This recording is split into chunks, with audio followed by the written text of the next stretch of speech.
of IT and business. In today's rapidly evolving digital landscape, the role of application programming interfaces cannot be overstated. APIs are no longer just tools for developers, they are becoming the backbone of modern business strategies. In today's session, we will be covering various aspects, right from security and governance, the monetizing opportunity, and enhancing innovation and customer experience with API. So please join me in welcoming the panelists. I have with me Hussain Hassanali, who is Head of IT Advisory Internal Audit at Habib Bank Limited. James Thang, who is the Group CIO at UCSI Group Holdings.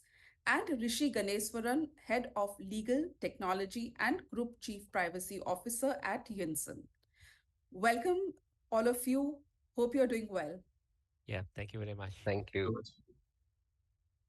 James, I would like to start this discussion with you. As a CIO, how are APIs currently integrated into your organization's digital strategy, and what plans do you have to expand their use in the future to drive business growth? In UCSI, I think our API mostly is to connect all our legacy system that's run for many years, especially in our university ERP. Basically, that is to connect to our UCSI super apps, the mobile apps that's sitting in front, they're connecting behind through all the API. Of course, it's a secure API.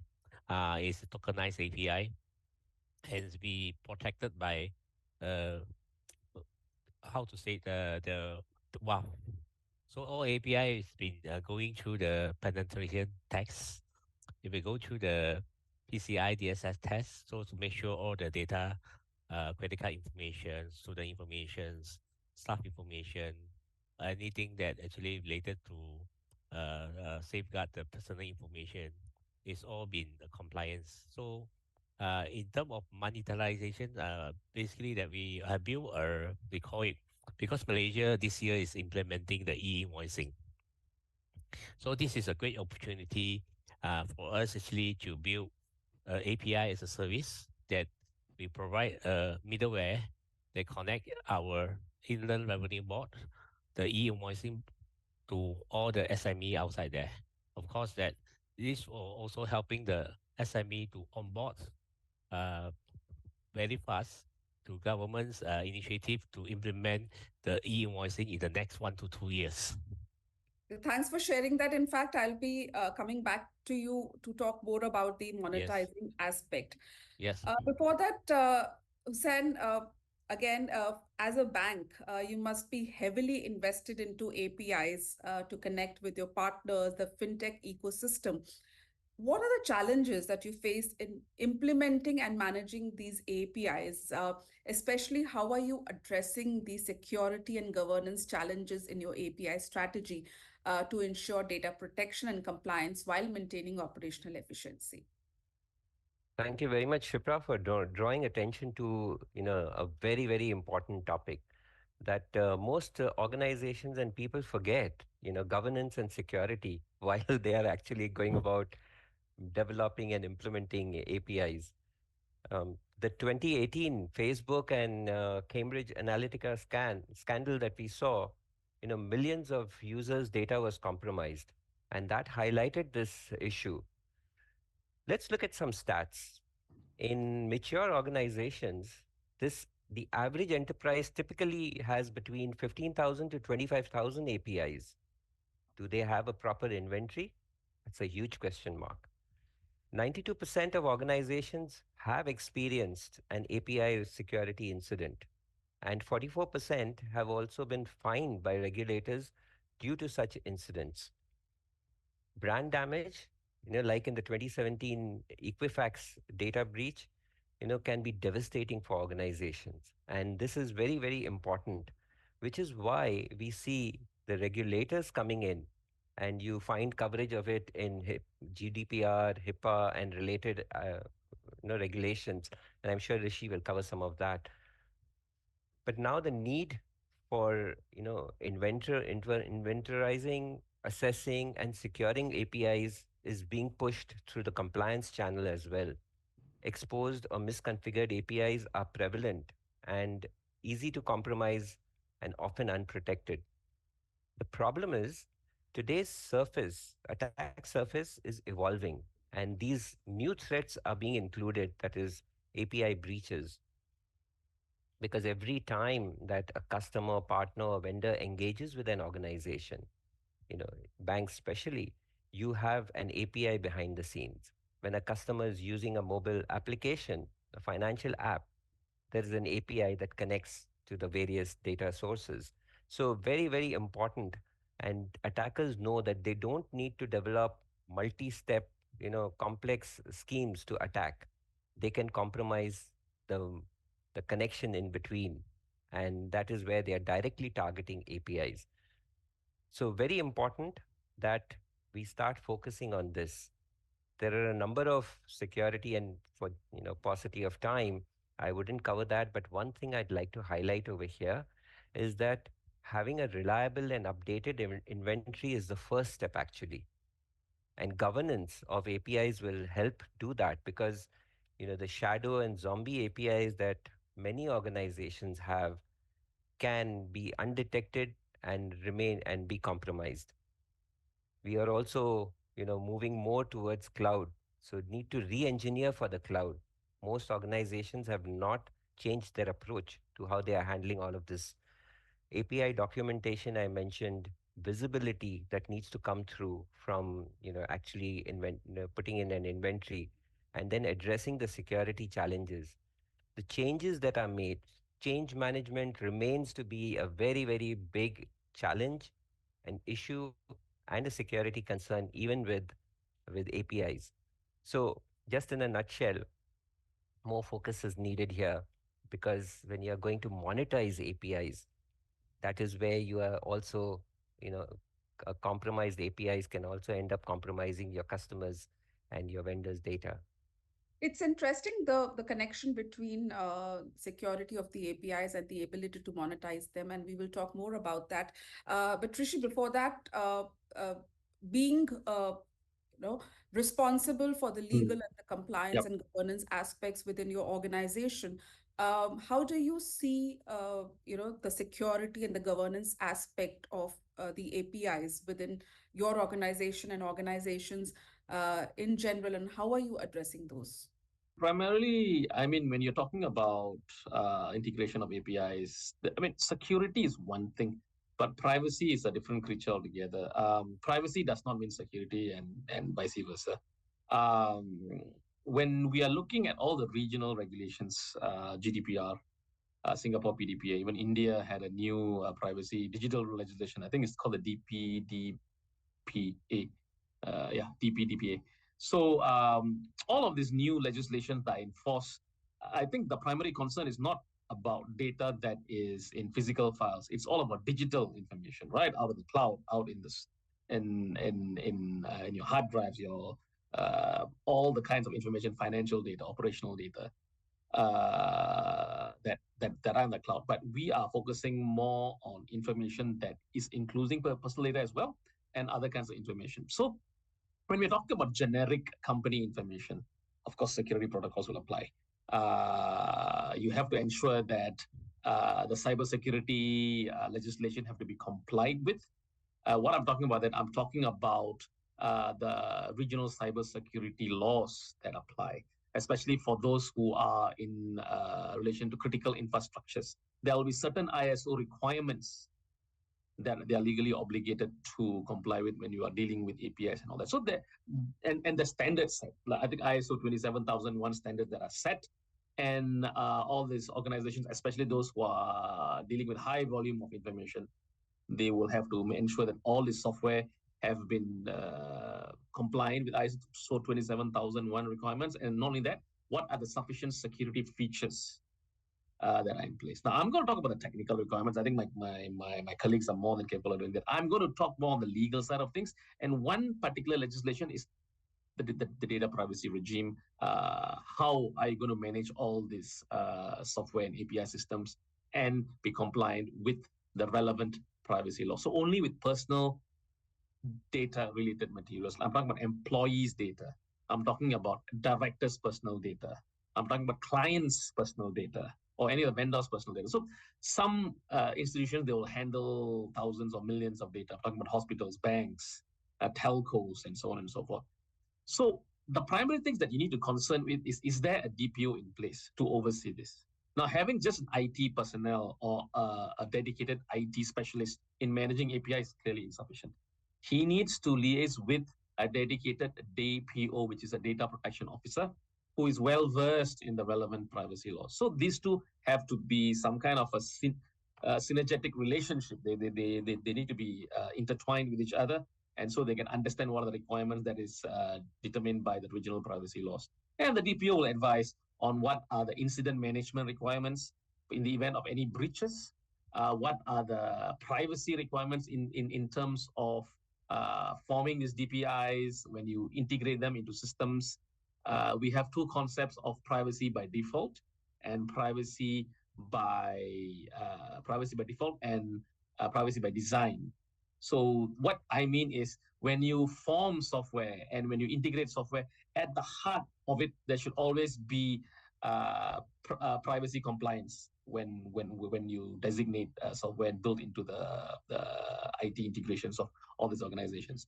And the default option should always be an opt-in approach. So when every time any of these APIs, they require privacy related issues to be addressed, never take for granted that you assume that people consent to it. It always should be an active opt-in approach when every time you design any software. I'll give an example. So let's say that I have an online platform that brings in people to log into my platform.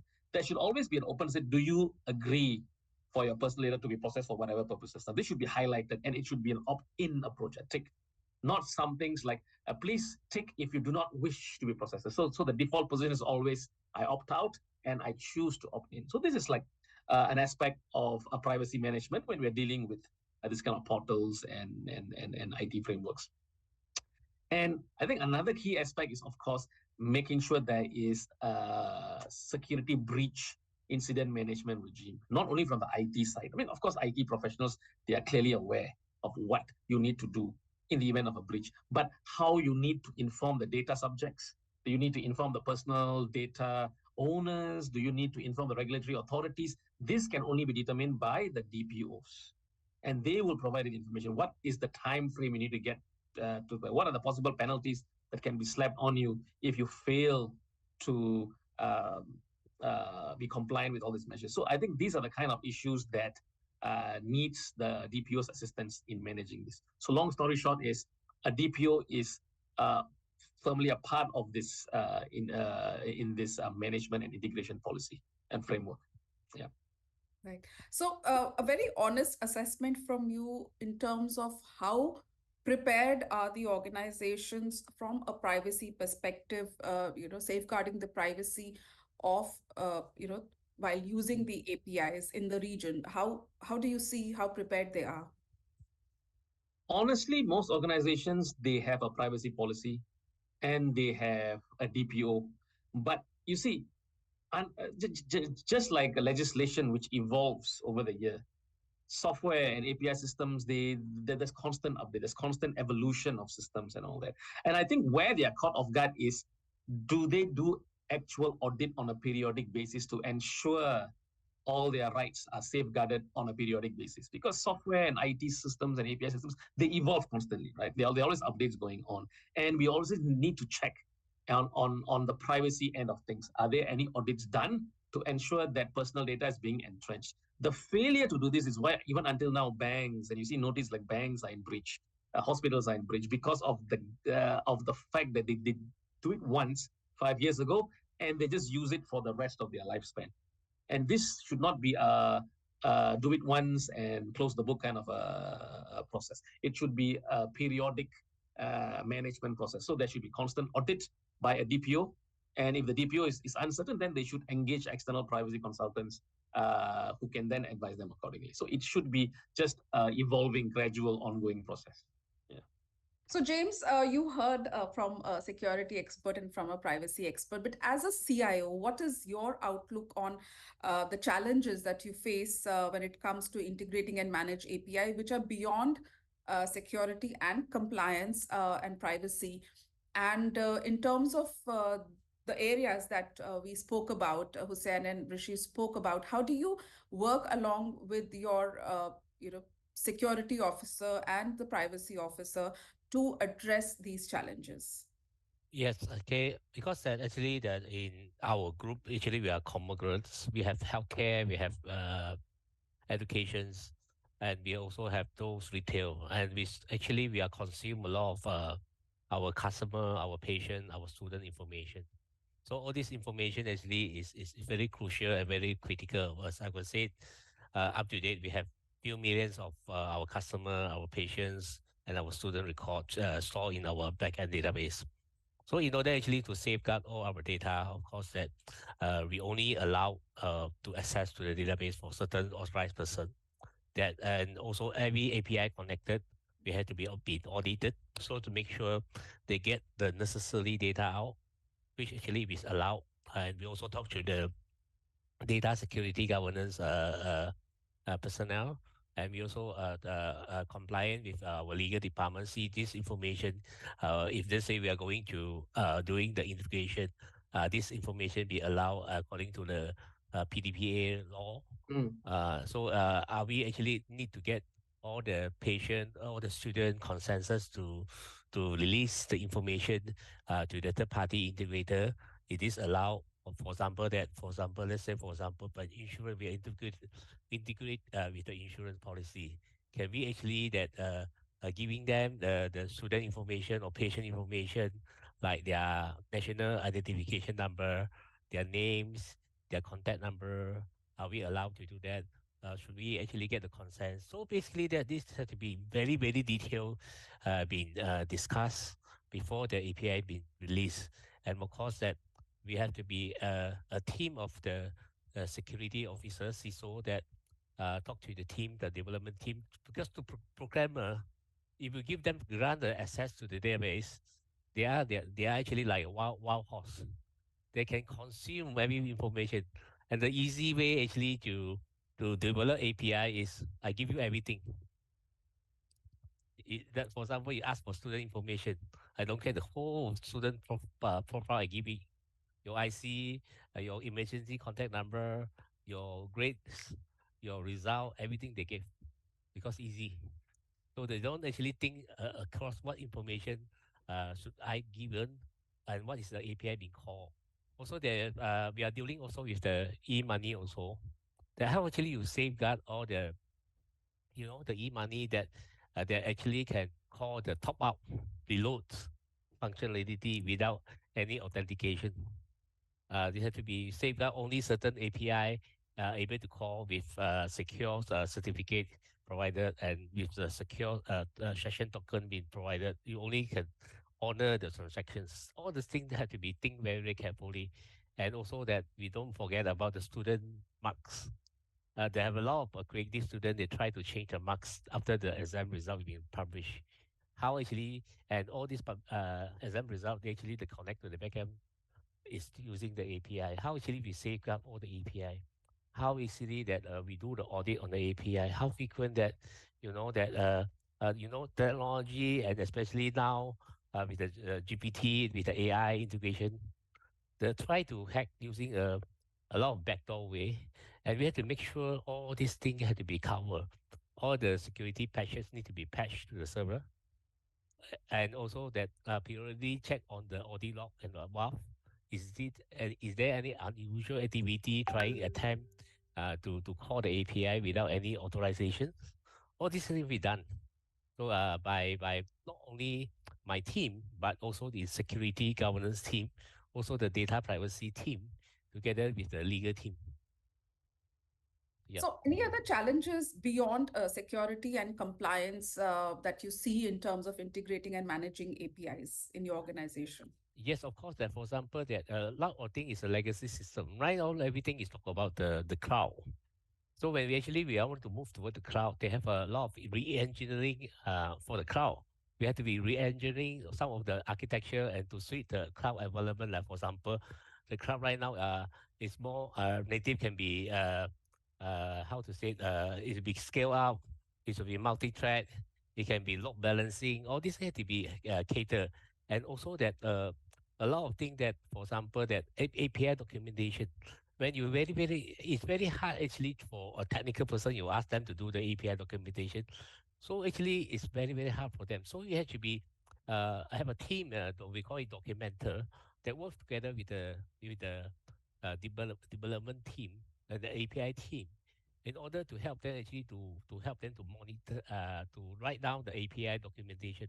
Because if you don't write any documentation of it, after one generation of people come and go, the third, I can say only the second generation, the API will become zombie. And no, it's no way to be traced. What is the API do? No one know. Only the owner that create the API know.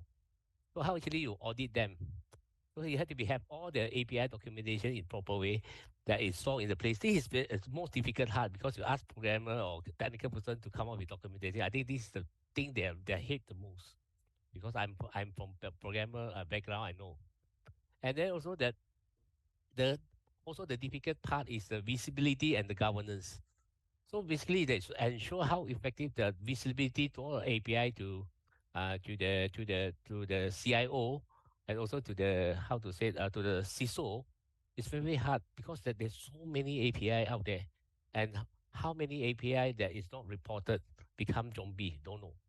And also that who will be that having the authorized actually responsibility on governance side, because that one API, when you touch, it can be involving three party, the data governance, the security governance, and also that the risk and compliances. All these two might work together. And also that the the final one will be say the data formatting and passing, because that uh, when we do the API integration, the field formatting actually XML or will be how to say it, it will be the RESTful API.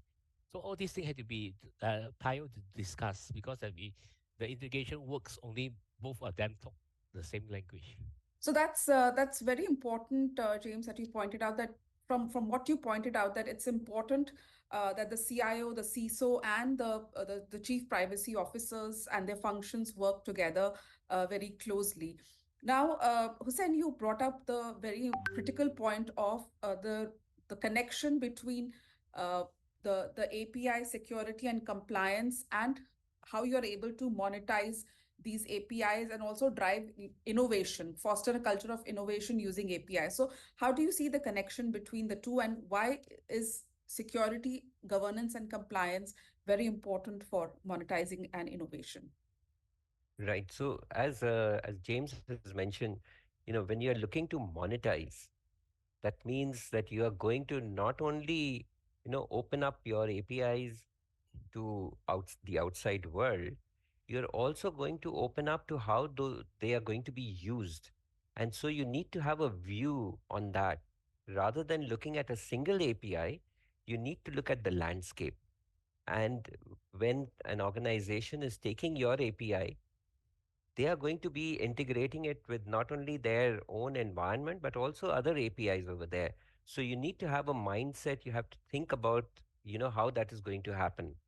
And therefore, compliance, governance is very, very important because it covers the requirements for security, for compliance, brings it all together. One thing that's very important with regards to security is that we build it into the design at the development stage. And you cannot do that if you're just looking at a single API. You need to look at the implications, how it happens when it's going into that landscape. A few other things, if I was to really focus on, I mentioned change management. Extremely important that it doesn't break what is running properly. So, an API is deployed after some time, it needs to be tweaked because of who's using it. And therefore, those changes can bring in other vulnerabilities. It is necessary so to consider using a framework. And being the president of ISACA Karachi chapter, we use COBIT. COBIT by ISACA is a very comprehensive framework that absorbs other standards. I won't go into more in detail on that, but some important points in terms of security: strong authentication mechanisms, extremely important, especially in the context of zero trust that we are looking at, most organizations are following. Least privilege still remains very important. So, authorize with the least privilege so that people don't get excessive access, and implement fine grained access controlled. So, you have authentication, you have limits how people can use those. Encryption, again, remains extremely important. And this is also needs to be considered in the context of quantum computing that is coming, how we need to evolve that. Logging and monitoring, of course, monitoring remains extremely important. So I limit myself to that. There are so many more things that can be done, but that's just the pointed in that direction.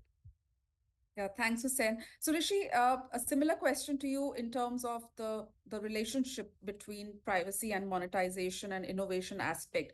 I mean, do you think it's possible to have a strong monetization strategy or to drive innovation using APIs without having a very robust privacy framework in place? I think part of the key aspect of monetization of a particular API is its ability to keep information secure. I mean, one of the key features, of course, security, right? Nobody wants to buy an app on or software with a function that has very flimsy security or privacy related matters. So I think one of the selling factors, if you want to monetize, is get it certified, get it perhaps either ISO certified or get it privacy certified, get some auditors, so you can show the world that you are privacy compliant, especially if it's something that's dealing with a lot of personal data, let's say from a hospital point of view, from a bank's point of view, especially. If you can have such a system that is privacy resilient, I think that will definitely boost its marketability. Yeah. That's very relevant. So, James, from your perspective, because you will be in charge of the monetization aspect of APIs and how you can best create or rather foster a culture of innovation with these APIs, can you tell us a very brief overview of how are you looking at monetization and innovation leveraging APIs? We actually, how actually we monetize, because we have all the dedicated patient and student information. But because of the policy is unclear, the PDBA policy, we are not have such plan actually to monetize using our customer data, our patient data, and also our student information, because we know we have to be respect the privacy until they have a very clear law enforcement by the government on the PDBA side, and then we only decide which direction we should go. But the only thing that we actually monetize our data is we will know that, for example, this student is for our internal use. For example, that this batch of graduate, let's say we have a new courses in postgraduate study on cybersecurity. We only target send the email to the student in computer science, for example. We don't what call it blast. We are target sending according to the information that inside our database. I mean, it's for internal use. Then actually we are safeguard. We are not selling it to third party or thing, but it's purely is for inside our organization usage. So, what is your mantra for the striking the right balance between innovation and security and privacy? And I will come to Hussein and Rishi also with this with wrapping up with this question. So, James, first, you take a go at it. I think we will be strengthening that. For example, innovation is always there, especially we are in education institution. So we encourage our student, our postgraduate student, to continue to innovate. That, for example, adding AI into our API. For example, that we have a few projects. The license plate recognition, for example, one of the things using the AI to recognize, to reduce the parking using the ticket by implementing the license plate recognition, by implementing the facial recognition FR for students enter into the library without tapping the card. Their face will be their entry plus, thing like that. And but of course that we will strengthen the security so that all their facial recognition data, all their license plate won't be able to leak to outside world or to the dark web. Great. Thanks for that. Hussein, what is that one best practice that you would like to suggest for striking the right balance between innovation and secure API strategy? So, security should, all of these initiatives should help and enhance user experience. I think we need to keep that in mind. So, everything should be seamless and behind the scenes, and therefore, regular assessments and continuous improvements are key. A snapshot is great, but continuous testing is certainly the way to go. It's much better.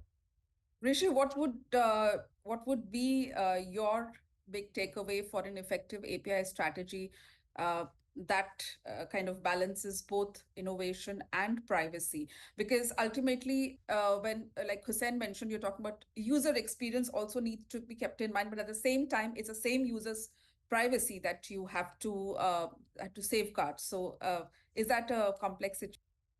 Yes. So I think the key issue here is awareness of the necessary compliance. So it's the adaptability and how you adopt it into your structure. So it's adapt and adopt key that you need to get it up and running. So the adapt and adopt approach. Yeah. Great. Thank you so much, everyone. It was wonderful hearing three different perspectives of a CIO, of a security expert, and of a privacy expert. But I think one thing that we all agree on is that security and privacy has to be built into your API strategy in order to drive the kind of growth and innovation for which you are implementing APIs. So thank you so much, James, Hussein, and Rishi. It was wonderful talking to you.